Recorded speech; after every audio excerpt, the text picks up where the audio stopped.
여러분 안녕하십니까? 하나님께서 믿음으로 충만하게 채워주시기 바랍니다. 저는 오늘 마가복음 11장 20절로 25절의 말씀을 가지고 기적을 일으키는 기도란 제목으로 은혜를 나누고자 합니다.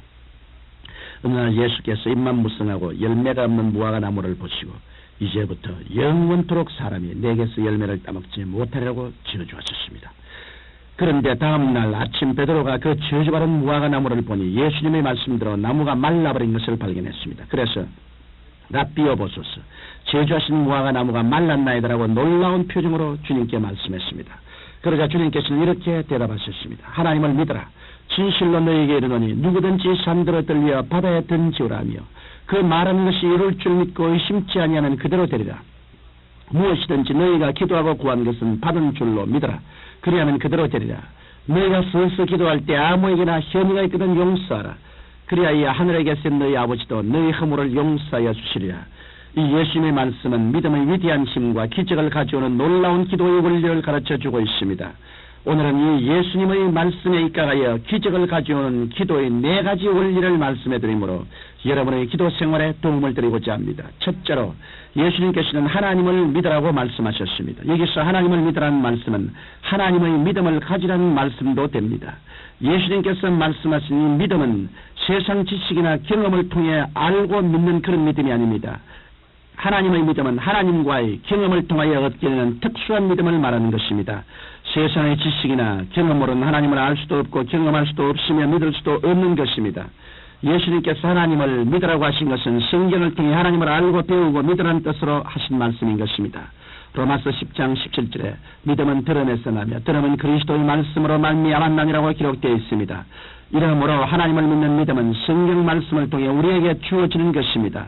이러므로 우리가 믿음을 얻기 위해서는 부지런히 하나님의 말씀을 듣고 읽고 연구하고 묵상해야 합니다. 그러면 우리가 하나님의 말씀을 듣고 읽고 묵상함으로 하나님에 대한 어떠한 믿음의 이미지를 가질 수 있을까요?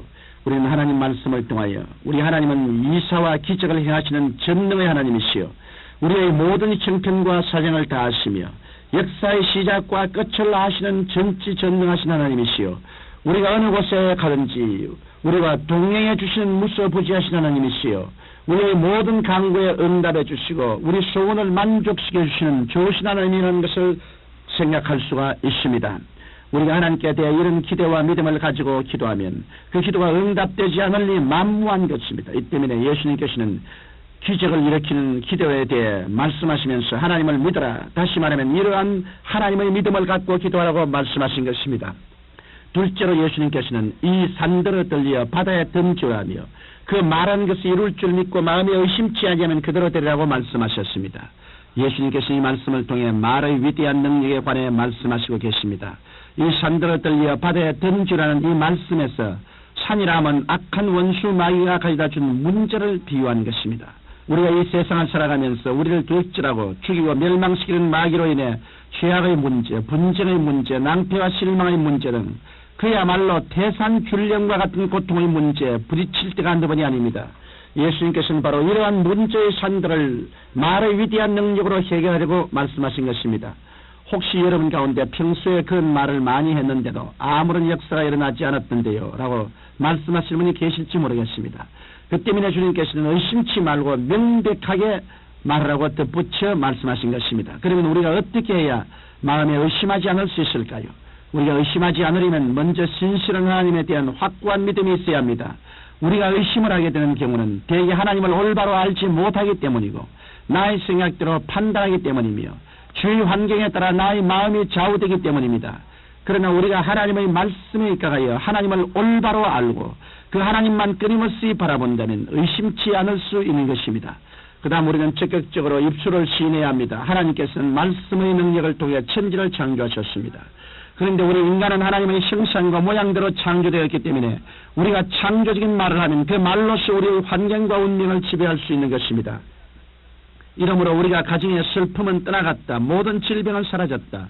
나는 죄악을 이기며 산다. 도둑질하고 죽이고 멸망시키는 마귀는 내게서 물러갔다. 나는 하나님의 자녀로 하나님의 위대한 축복을 받았다라는 놀라운 긍정과 확신의 말이 창조적인 삶을 가져오는 것입니다.